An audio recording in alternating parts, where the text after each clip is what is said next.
রাসূল একজন সাহাবীকে ডেকে বলবেন, কে কোথায় আছো, আমার কাছে আসো।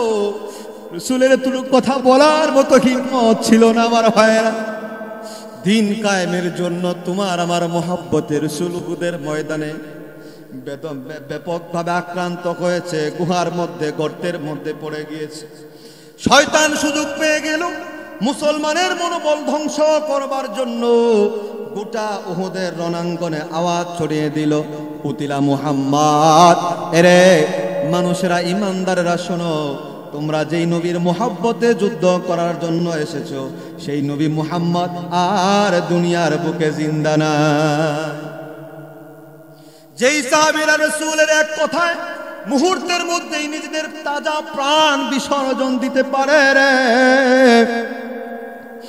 সেই সাহাবীরা যেই মাত্র 16 রাসূল পৃথিবীতে নাই, কিভাবে যুদ্ধ করে, কিভাবে কি করে, মনোবলটা নষ্ট হয়ে গেল আমার ভাইয়েরা।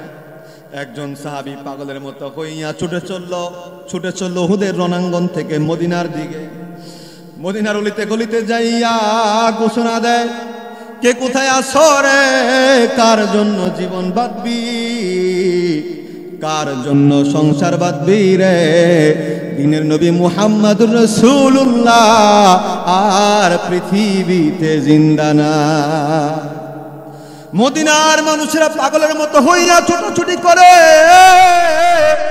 আমার ভাইরা, হযরতে হানজালা সবমাত্র বিবির সঙ্গে সহবাস করেছে, গোসল ফরজ হয়েছে, গোসলখানায় গিয়েছে, মাথায় পানি ডালবে, কানে আওয়াজ এসেছে, গো কার জন্য জীবন বাঁধবি, কার জন্য সংসার করবি।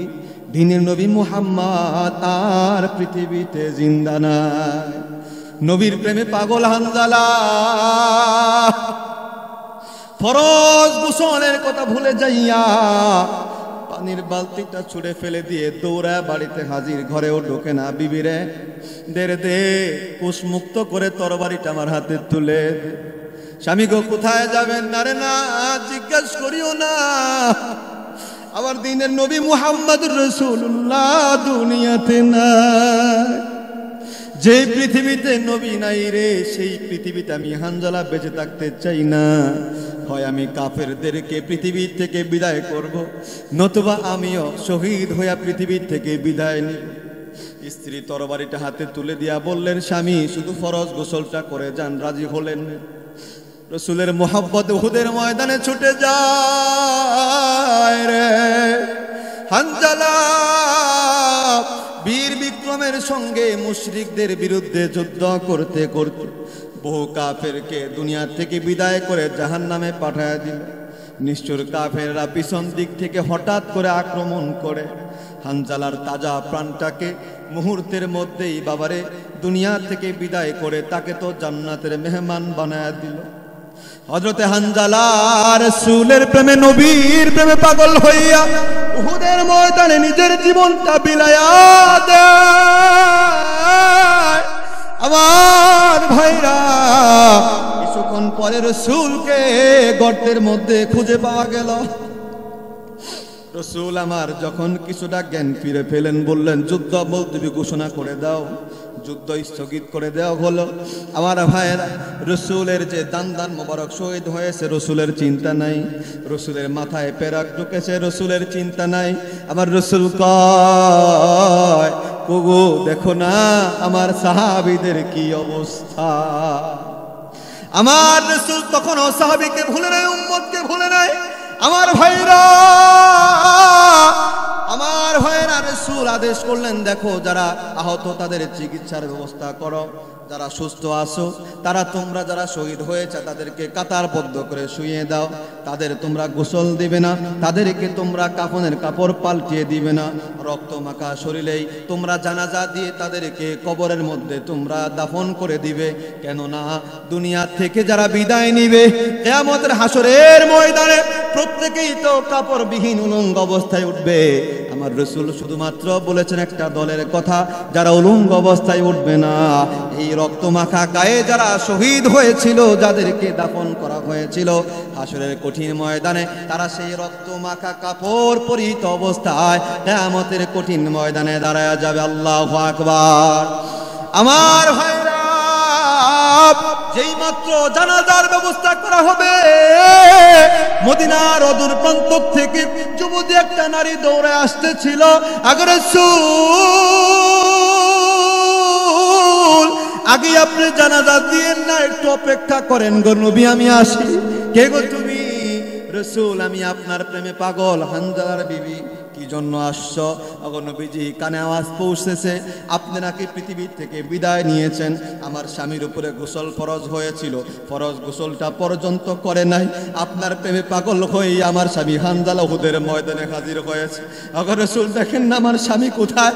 আল্লাহর রাসূল জীবিত সাহাবীদের মধ্যে হানজালাকে খুঁজে রে, কিন্তু কোথায় পাবে? হানজালা তো জিন্দা নাই, পাওয়া গেল না। হতদের মধ্যে খুঁজলেন, পাওয়া গেল না। আমার ভাইরা যারা শহীদ হয়েছে, আল্লাহর নবী বললেন, দেখো আমার প্রেমে পাগল হানজালা কোথায় আছে, খুঁজে বের করো। কই? হানজালাকে খুঁজে বের করা গেল না, নাই। আবার রাসূল চোখের পানিতে বুক ভাসায়।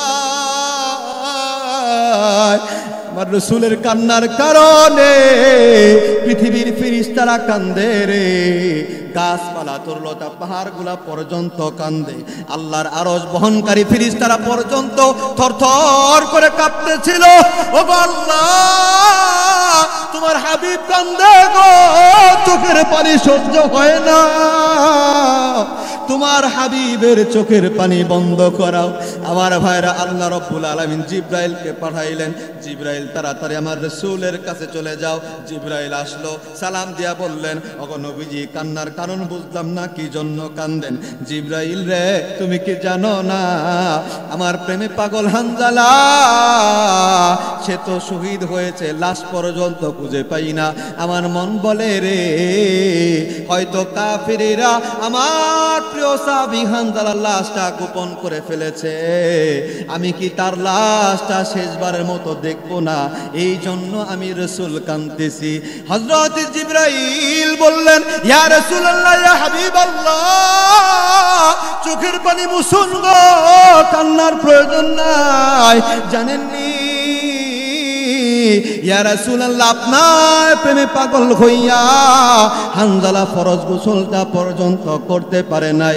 ওগো রাসূল, দুনিয়ার যেই মানুষটা আপনার প্রেমে এত পাগল, আমার আল্লাহ তার প্রেমে ততটা পাগল।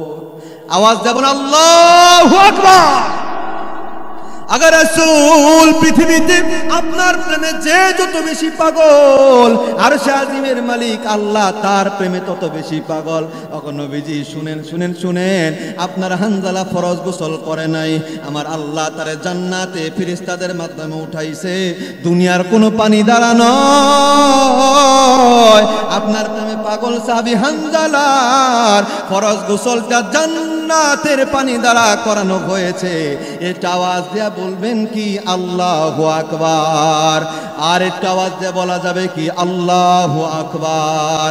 আমার ভাইরা, এবার আমার রাসূল জানতে চায়, জিবরাইল রে, আমার আর সহ্য হয় না, আমি আমার হানজালাকে দেখতে চাই। জিবরাইল ডাক দেখে, রাসূল ওই যে উপরের দিকে তাকান, ওই যে দেখেন গো ফেরেশতাদের দল আপনার সাহাবী হানজালাকে স্বাগত জানাইতে জানাইতে পৃথিবীর জমিনে নামাইতেছে। আমার রাসূল দেখলেন সত্যি তো তাই, পৃথিবীতে নামানো হলো। একজন সাহাবী দেখে দেখে কয়, দুনিয়ার মানুষেরা শোনো গো, আমি তাকায় দেখি হানজালার মাথার চুল থেকে জান্নাতের পানিগুলা উহুদের জমিনে টপকায়া টপকায়া পড়তেছে। আরেকটা আওয়াজ দিয়ে বলেন আল্লাহু আকবার।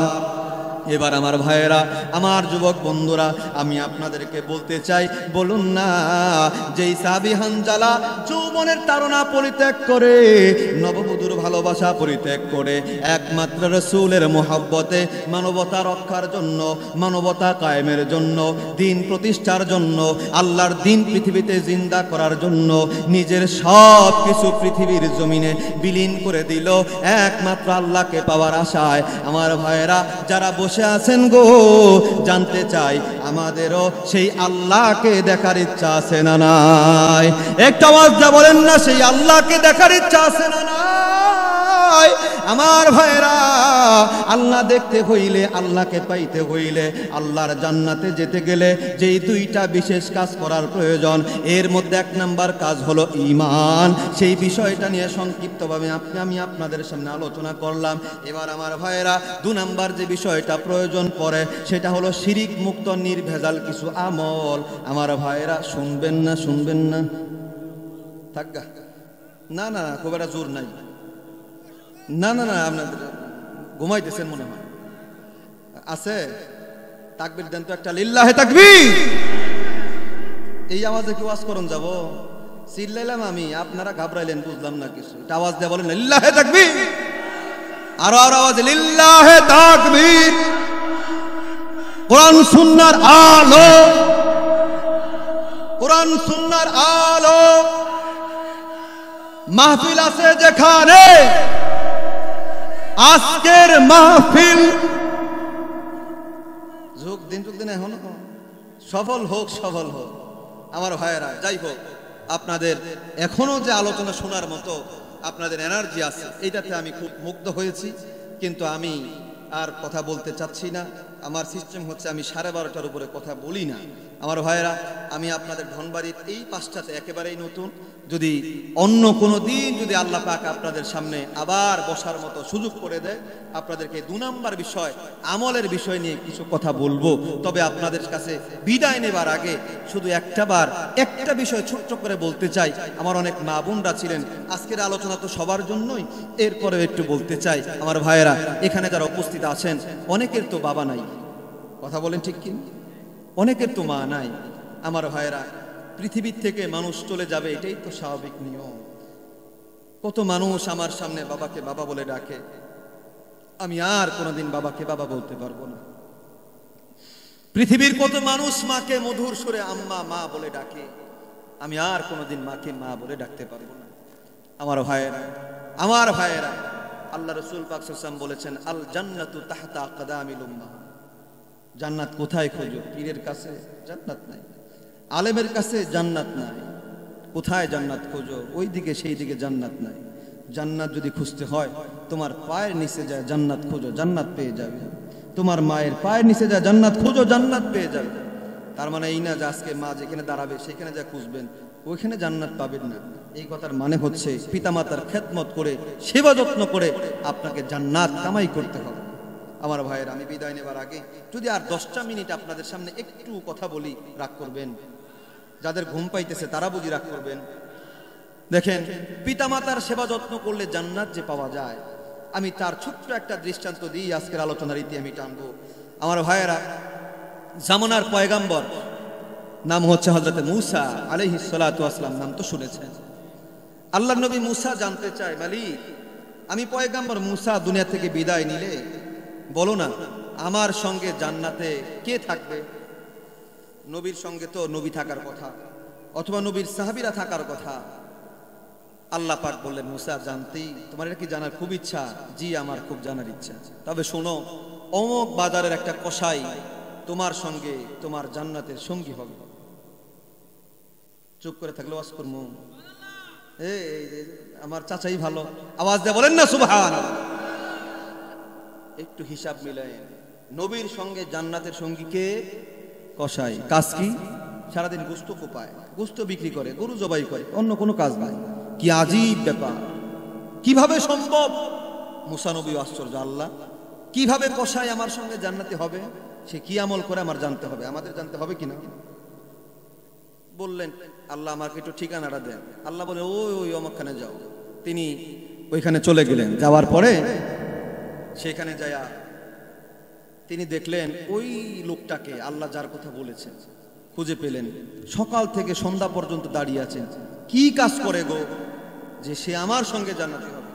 সারাদিন বসে থাকার পরে দেখে খালি গোস্ত বিক্রি করে, অন্য কোনো কাজ নাই। আগের নবীদের উপরে তো এই নিয়ম শৃঙ্খলার সাথে নামাজ ফরজ ছিল না, ছিল নামাজ ফরজ ছিল, এইভাবে ছিল। তো সারাদিন গোস্ত কোপায়, অন্য কোনো কাজ করে না।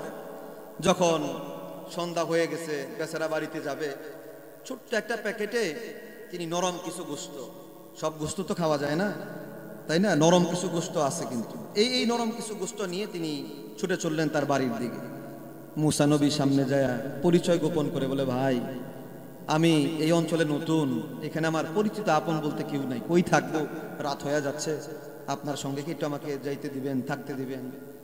বলে, ভাই আপনি তো বললেন আমি তো নিজেই দরিদ্র মানুষ, আমারই তো ঠিকঠাক মতো থাকা খাওয়া হয় না, আপনারা কেমনে যে কই কি করি। ঠিক আছে, এরপরে যেহেতু বলেছেন চলেন আমার সঙ্গে। লোকটা বড় ভালো মানুষ ছিল, নিয়ে গেল। আগেই তো বাড়ির ভিতরে প্রবেশ করায় না, একটা গেস্ট রুমে রাখলেন। রাখার পরে উনি তো ভিতরে চলে গেলেন। এখন মুসা নবীর টার্গেট কি? ঘরে বসে থাকা। সারাদিন তো এখানে কিছু পাই নাই, দেখি বাড়িতে যাওয়ার পরে কোনো কিছু খুঁজে পাওয়া যায় কিনা, এই লোক আমার সঙ্গে জান্নাতে কেমনে থাকবে, এইটা তার খোঁজা দরকার। কথা বুঝেন না? বাড়ির ভিতরে উকি দিয়ে তাকিয়ে আছেন, দেখলেন যে সে বাড়িতে যাওয়ার পরে গোস্ত রান্না করলো। এরপরে উপরে দুলনার মতো একটা কিছু আছে, সেখান থেকে একটা বয়োবৃদ্ধা নারীকে সে নিচে নামালো। সে পেশাব পায়খানা করে তার জামা কাপড় শরীর নষ্ট করেছে, সেটা ধৌত করে ধুয়ে পরিষ্কার করে গোসল করিয়ে তাকে পরিচ্ছন্ন একটা কাপড় পরিয়ে দিয়ে ওই নরম গোস্তটা তাকে খাইয়ে দিচ্ছে। এটা মুসা নবী তাকায় তাকায় দেখে আর আশ্চর্য হয়। এই বৃদ্ধা নারী সে যেন কি দোয়া করলো খাবারের শেষে। আমার ভাইয়েরা, কথাটা দিল থেকে বোঝার চেষ্টা করবেন, খুব সূত্র করে সংক্ষিপ্ত করে কথাটা বলে দিলাম। আমার ভাইয়েরা, লোকটা যখন সেবা যত্ন শেষ করে যখন তার এই মেহমানের কথা স্মরণ হয়েছে, এখানে আসলেন, এবার মুসা নবী বললেন, ভাই আমি তো আপনার ভিতরের সব কাজ করা দেখেছি, বেয়াদবি নিয়েন না। আমি একটু জানতে চাই ভাই, যেই বৃদ্ধা নারীর এত সেবা যত্ন আপনি করলেন, এই নারীর সঙ্গে আপনার কি সম্পর্ক?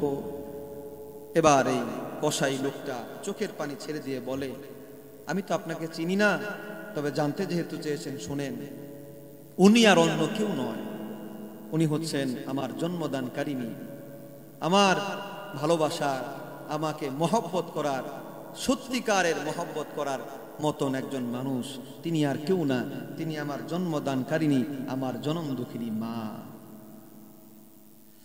আমার ভাইরা, আল্লাহর নবী মুসা আশ্চর্য হয়ে জিজ্ঞেস করলেন, ভাই আপনি কি প্রতিদিন আপনার মায়ের এভাবেই সেবা যত্ন করেননি? ভাই রে, হ্যাঁ, এই মা তো আমি যেদিন দুর্বল ছিলাম, আমি নিজের গায়ের পেশাব পায়খানা নিজে পরিষ্কার করতে পারতাম না, আমার নিজের যেই ন্যাকড়া ছিল ন্যাকড়াগুলার মধ্যে আমি পেশাব পায়খানা করে দিতাম, ধুতে পারতাম না। আমার এই জনম দক্ষিণী মা সেদিন বড় সবল ছিল, আমি দুর্বল ছিলাম। আমার মা আমার সেবা যত্ন করেছে, আজকে আমার মা দুর্বল হয়েছে, আমি সেই মায়ের সন্তান সবল হয়ে মার সেবা যত্ন করতেছি। তোমার মা তোমার জন্য কি দোয়া করলো? আমার মা আমার জন্য প্রতিদিন এই দোয়াটা করে, আল্লাহ আমার সন্তানটাকে তুমি জামানার পয়গাম্বর মুসা আলাইহিস সালাতু ওয়াস সালামের সঙ্গে জান্নাত নসিব করিও। মন বলে, এত বড় দোয়া আমার আল্লাহ বুঝি কবুল করবে না গো? রে ভাই, তুমি কি জামানার পয়গাম্বর মুসাকে কখনো দেখেছো নাকি? না গো না, আমি কোনোদিন জামানার পয়গাম্বর মুসাকে তো দেখি নাই। ভাই রে, তুমি তোমার মায়ের সেবা যত্ন করে তোমার মাকে খুশি করেছো, আমার আল্লাহ তোমার উপরে খুশি হয়ে গিয়েছে। আমার আল্লাহ রব্বুল আলামিন, আমি তো জামানার পয়গাম্বর, আল্লাহর প্রেরিত নবী, আমার নাম মুসা কালিমুল্লাহ। আমি আল্লাহর কাছে জানতে চেয়েছি, আল্লাহ জান্নাতে আমার সঙ্গে কে থাকবে? আমার আল্লাহ তোমার কথা বলেছে, তুমি আমার জান্নাতের সঙ্গী হবে, তার মানে তোমার মায়ের দোয়া আল্লাহ কবুল করে নিয়েছে। আমার ভাইরা, আল্লাহর কোরআন প্রমাণ করে, হামালাতহু উম্মুহু কুরহা, প্রতিটা মা তার সন্তানকে বড় কষ্ট করে গর্ভধারণ করেছে, বড় কষ্ট করে মা তার সন্তানটাকে পৃথিবীতে নিয়ে এসেছে। আমার ভাইরা, আপনাকে যদি বলি আপনি একটু হাতটা কেটে দেন আপনার সন্তানের জন্য, আপনি কি দিবেন নাকি? আমার ভাইরা, মন বলে 99% মানুষ কলিজার টুকরা সন্তানের জন্য হাত কাটতে রাজি হবে না, কিন্তু আমার মায়েরা তার সন্তানের জন্য নিজের পেটটা কেটে সন্তানকে দুনিয়ার আলো বাতাস দেখার সুযোগ করে দেয়। আমার ভাইরা, আপনাকে যদি বলি প্রতিদিন এখানে 1 কেজি ওজনের একটা জিনিস বেঁধে রাখবেন, আপনি পারবেন না। কিন্তু জনম দুঃখিনী মা 9টা মাস 10টা মাস এই পেটের মধ্যে, পেটটা কত বড় হয়ে যায়, আপনাকে কষ্ট করে লালন পালন করে গর্ভ ধারণ করেছে মা, কিন্তু সব কষ্ট সহ্য করেছে, ঠিক মতো খানা দানা খাইতে পারে নাই। এরপরেও মা কিন্তু আপনারে ফেলে দেয় নাই, আপনাকে ছুঁড়ে ফেলে নাই। কথা বলেন ঠিক কি না? আমার ভাইয়েরা, সেই মার সেবা যত্ন করলে খুশি হন যিনি, তিনি কে? আওয়াজ দিয়ে বলেন তিনি কে? সেই মার সেবা যত্ন করলে আমার আল্লাহ খুশি হয়। যাদের পিতামাতা বেঁচে আছে, আজকের আলোচনার থেকে শিক্ষা, আপনারা পিতামাতার সেবায় নিজেকে নিয়োজিত রাখবেন। আমার ভাইয়েরা, যাদের পিতামাতা দুনিয়ার জমিনে বেঁচে নাই, তাদের কি করণীয়? আমার ভাইয়েরা গো, আমার বাজনারা গো, কেউ উঠাউঠি করবেন না। পিতামাতা যাদের পৃথিবীর জমিনে জীবিত নাই, তাদের জন্য দৃষ্টান্ত হলো ডাক্তার ইকবাল। আমার ভাইয়েরা, ডাক্তার ইকবাল মায়ের কবরের পাশে যায় কান্দে আর বলে, উমর ভর तेरी मोहब्बत मेरी खिदमत कर गई, और अब जब मैं तेरे खिदमत का काबिल हुआ तू चल बसी। মাগো, সারাটা জীবন তুমি তোমার স্নেহ মমতা মায়া ভালোবাসা দিয়ে আমাকে আগলে রেখে বড় করেছো। মাগো, সেদিন তোমার জন্য কিছু করব সামর্থ্য ছিল না। মাগো, তোমার জন্য ধনবাড়ি মার্কেট থেকে সুন্দর একটা সাদা কাপড় নিব, লাল নীল কাপড় নিব। মাগো, সেই অর্থ সেই টাকা আমার তো ছিল না। বাবা গো, তোমার জন্য সুন্দর একটা লুঙ্গি পাঞ্জাবি কেনার মতো টাকা আমার ছিল না। ওগো আব্বা জান, আজকে আমি তোমার সন্তানের দিকে তাকায় দেখো, আমার টাকা আছে, কিন্তু তোমার জন্য যে কাপড় কিনবো সেই মা তো তুমি দুনিয়াতে নাই। বাবা গো, তোমার জন্য যে সুন্দর একটা পাঞ্জাবি কিনবো সেই বাবা তো তুমি পৃথিবীর জমিনে নাই। ডাক্তার ইকবাল মায়ের কবরের কাছে যায় কান্দে আর এই কথা কয়, মাগো তুমি সারাটা জীবন ভালোবাসা দিয়ে আমাকে বড় করলে, আমার তখন তো কিছুই ছিল না। মাগো, সব হলো, কিন্তু তুমি তো হারায় গেলে। আমার ভাইরা, আমি আগেই বলেছি আমি তো গান গাইতে পারি না, শুধু একটা কলি শোনাতে চাই। যাদের মা পৃথিবীর জমিন থেকে বিদায় নিয়েছে, আমার সঙ্গে সুর মিলায় একটু গাওয়ার চেষ্টা করবেন। মায়ের মোহাব্বতে মাঝে 10 মাস 10 দিন গর্বে রাখিয়া আমাদের করেছে ঋণী, গায়ের চামড়া কাটিয়া দিলে, গায়ের চামড়া কাটিয়া দিলেও সেই ঋণ শোধ হবে না জানি। মাগো, সেই ঋণ শোধ হবে না জানি। বলেন না, মাগো, সেই ঋণ শোধ হবে না জানি। আমার ভাইরা, জানি না গো, কার যেন জনম দুঃখিনী মা পৃথিবীতে নাই। জানি না রে, কার যেন বাবা দুনিয়াতে নাই। আমার রাসূল তো বললেন, দুনিয়াতে যার পিতামাতা নাই, তারা যদি দুনিয়ার জমিনে পিতামাতার জন্য কিছু দান করে, মসজিদ মাদ্রাসায় কবরস্থানের জন্য কিছু যদি দান করে, তাহলে আমার আল্লাহ সেই মাতা পিতার কবরের আযাব মাফ করার জন্য সেই সওয়াবটুকু কবরের মধ্যে পৌঁছায়া দেয়।